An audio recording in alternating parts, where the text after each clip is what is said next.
नमस्कार। आज हम बात करने वाले हैं कालसर्प दोष के चौथे प्रकार के बारे में।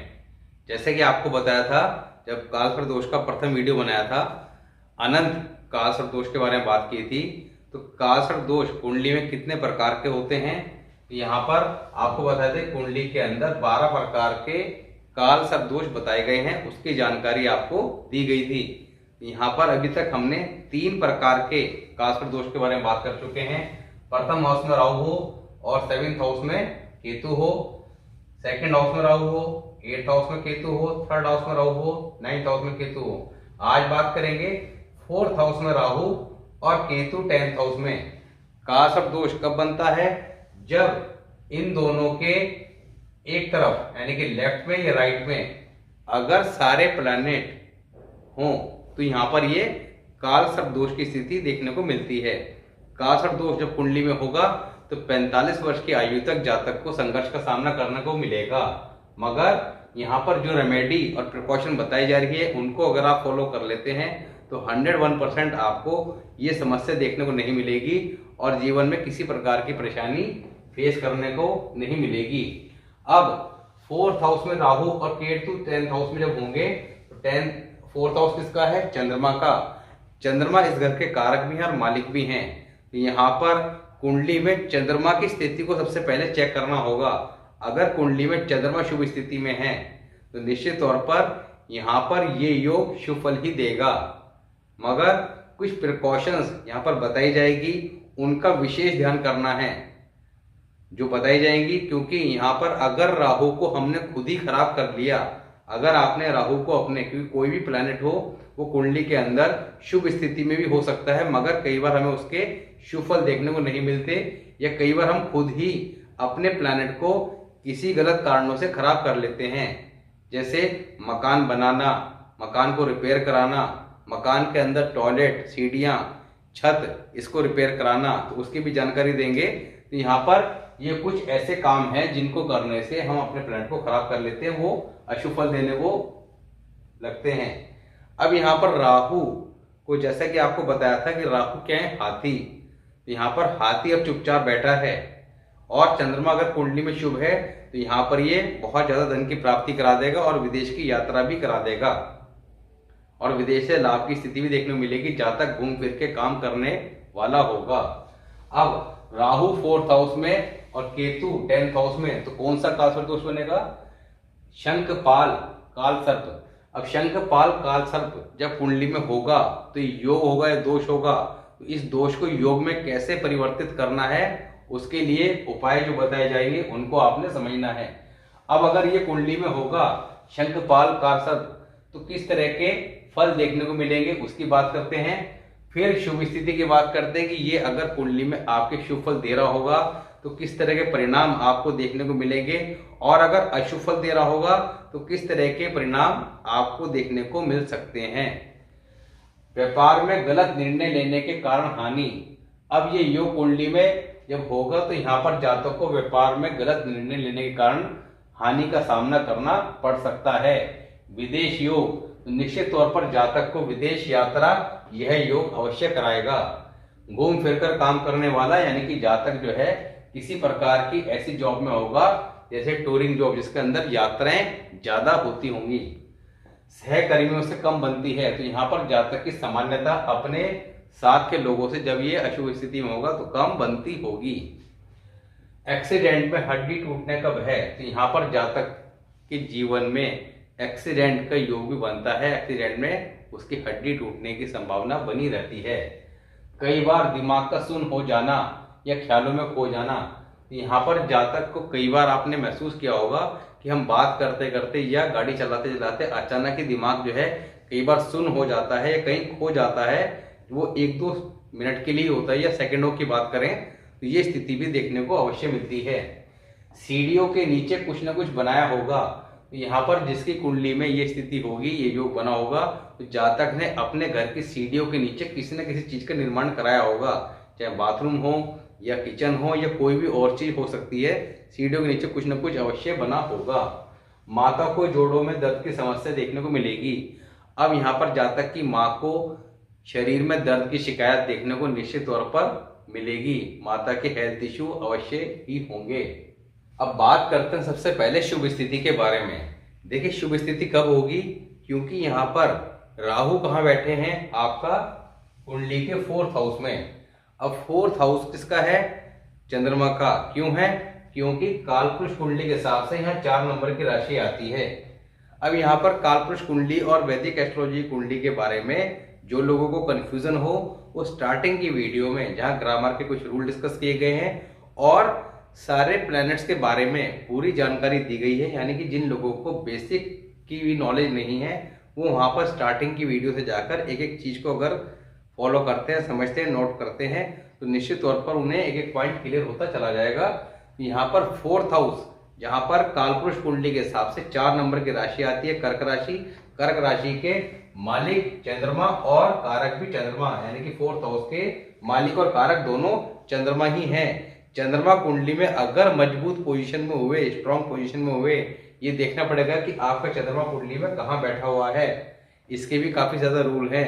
यहाँ पे चंद्रमा आपके कुंडली में जिस भी हाउस में बैठे हैं, वहां पे अगर वो शुभ स्थिति में हुए तो निश्चित तौर पर यहाँ पर राहु बहुत ज्यादा धन की प्राप्ति जातक को करा देंगे और विदेश की यात्रा निश्चित तौर पर कराएंगे।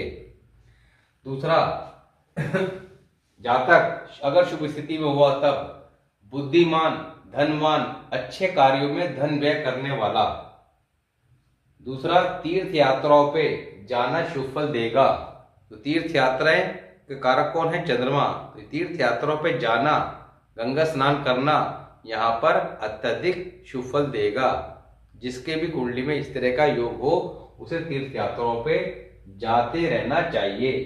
शुक्र अगर शुभ हो, अब कुंडली में अगर शुक्र भी अच्छी स्थिति में हो, तब जातक के विवाह के उपरांत ससुराल में तरक्की पर तरक्की या ससुराल की स्थिति अच्छी होती चली जाएगी। इस ससुराल को धन प्राप्ति के योग प्रबल बनेंगे और जातक को भी उनसे धन की प्राप्ति निश्चित तौर पर होगी। बुद्ध संबंधी कार्य, अब जातक अगर व्यापार करता है तो बुद्ध संबंधी कार्य, या नौकरी करता है तो बुद्ध संबंधी कार्य से जातक को निश्चित तौर पर अच्छे धन लाभ की प्राप्ति होगी। अब बुद्ध संबंधी कार्य कौन से हैं, ये बुद्ध की प्लेलिस्ट में जाकर आप आराम से चेक कर सकते हैं। बुद्ध लगन हाउस की वीडियो में जाकर बुद्ध की कारक चीजें और बुद्ध के काम, सभी चीजों की जानकारी दी गई है। उसके अलावा आपने बुद्ध को चेक कर सकते हैं कि आपको बुद्ध कुंडली में कहाँ बैठा है। उस वाली वीडियो में जाकर आप देख सकते हैं कि यहाँ पर आपका बुद्ध क्या कहता है। तो बुद्ध संबंधी और बुद्ध को शुभ कर लें, तो क्योंकि बुद्ध अगर शुभ रहेगा तभी यहाँ पर राहु अत्यधिक शुभ फल दे पाएगा। क्योंकि जैसा आपको बताया था कि जैसा बुध वैसा राहु, और जैसा केतु और जैसा बृहस्पति वैसा केतु। तो यहाँ पर भाइयों से अच्छे संबंध रखना तरक्की देगा, क्योंकि यहाँ पर एक स्थिति देखने को मिलेगी कि जातक का भाइयों के साथ थोड़ा सा विवाद की स्थिति देखने को निश्चित तौर पर मिलेगी। तो यहाँ पर जातक को उसके भाई कुछ भी कहें, मगर उसने उनसे हमेशा मधुर संबंध ही बनाए रखने की कोशिश करनी है, उनसे विवाद नहीं रखना है। विवाद रखेगा तो परेशानियां देखने को मिलेंगी, और अगर संबंध अच्छे बना के रखेगा तो तरक्की व तरक्की करता जाएगा। अब अशुभ स्थिति की बात करते हैं। तो यहाँ पर अशुभ स्थिति कब होगी, जब कुंडली में चंद्रमा अच्छी पोजीशन में ना हो। अच्छी पोजीशन में नहीं होगा तो यहाँ धन की समस्या होगी, एजुकेशन के अंदर आपका प्रॉब्लम आई होगी, दिक्कत आई होगी यहाँ पर, और माता के हेल्थ इश्यू या माता किसी न किसी कारण से परेशान होगी। तो यहाँ पर ये सब स्थिति जो लक्षण है ये अशुभ चंद्रमा की निशानी होगी। साथ ही गाड़ी बार बार खराब होगी, क्योंकि वाहन क्या है, हमारा चंद्रमा का कारक।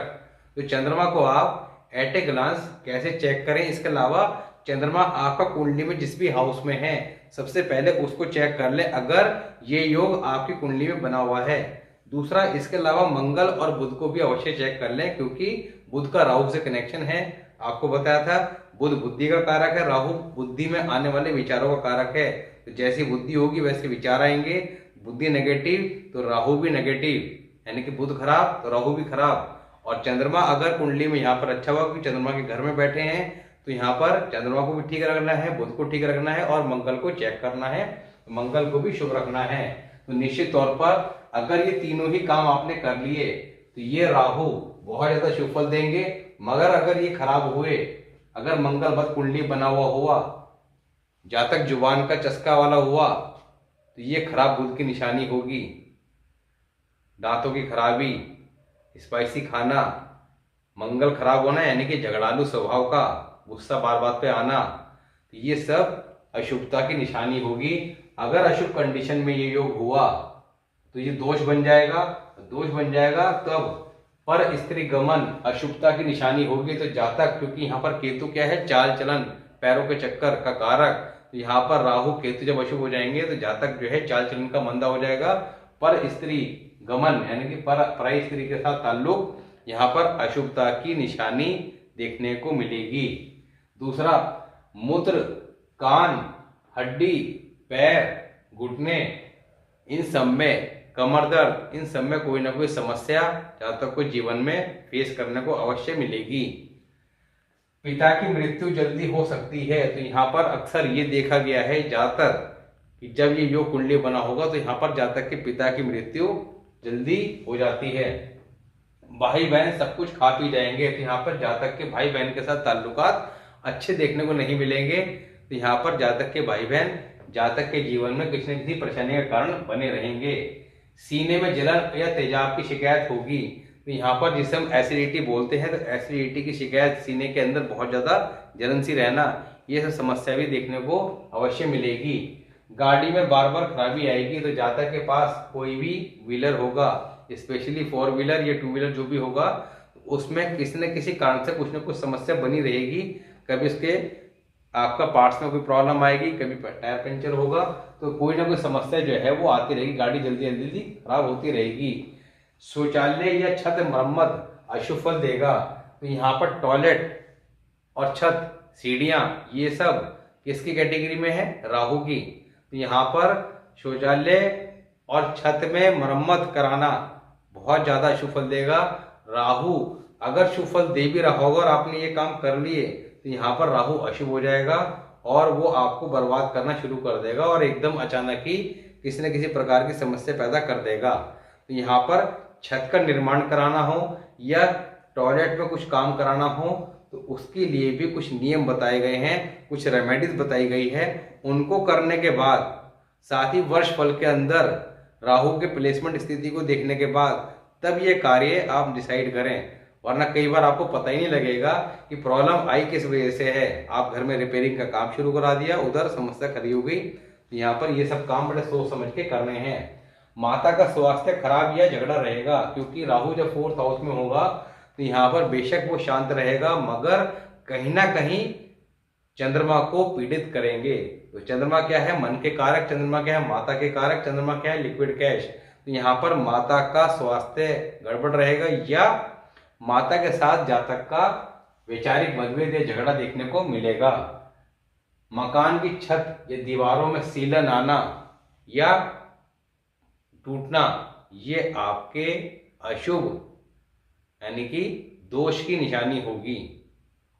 यानी कि आप समझ जाइएगा कि अगर ये योग आपकी कुंडली बना हुआ है तो ये योग की स्थिति में नहीं है, दोष की स्थिति में है।